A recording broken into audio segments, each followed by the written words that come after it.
Hello दोस्तों, नमस्कार, good afternoon.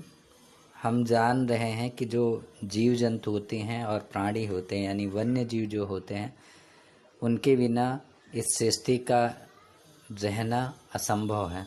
तो आज हम वन्य जीव एवं वनों के बारे में बातचीत करेंगे। वन यानी जो जैव विविधता के विशिष्ट हॉट स्पॉट हैं, यानी जो वन होते हैं उनके अंदर बहुत सारी जैव विविधताएं होती हैं। जैव विविधता का एक आधार उस क्षेत्र में पाई जाने वाली विभिन्न तरह की स्पीशीज यानी जो जातियां अलग अलग जीवों की पाई जाती हैं वो महत्वपूर्ण होती हैं।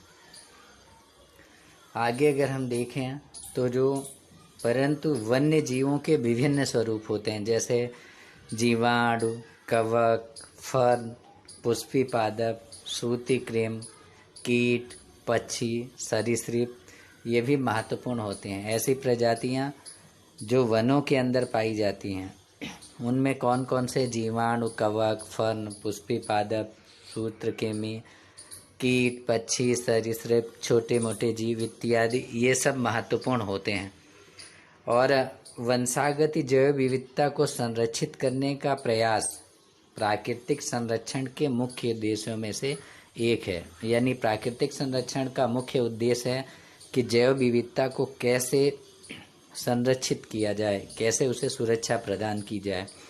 प्रयोगों और वस्तु स्थिति के अध्ययन से हमें पता चला है कि विविधता के नष्ट होने से पारिस्थितिक स्थायित्व नष्ट हो सकता है। अगर हम देखने जाएं तो एक छोटा जीव, एक बड़े जीव और वनस्पतियां यानी संपूर्ण सृष्टि जो है वो एक दूसरे से कनेक्टेड है। तो अगर किसी एक भी जाति, किसी एक भी स्पीशीज को नुकसान पहुंचता है तो उससे संपूर्ण पृथ्वी का नुकसान होता है और इसका नुकसान मनुष्यों को भी झेलना पड़ता है। अगर हम देखने जाएं, आज प्रकृति का जो असंतुलन है वह वनों की कटाई के कारण है। इसलिए हमें वनों की कटाई पर रोक लगाने होंगे और वन्य जीवों की सुरक्षा करने की हमें जिम्मेदारी उठानी होगी। वनों की रक्षा करना, वन्य जीवों की रक्षा करना हमारा परम कर्तव्य होना चाहिए। हम जहाँ भी हैं, जिस स्तर पर भी हैं, अपने वनों की रक्षा करें, अपने वन्य जीवों की सुरक्षा करें। इसी के साथ आज के लिए इतना ही। धन्यवाद। Thank you so much.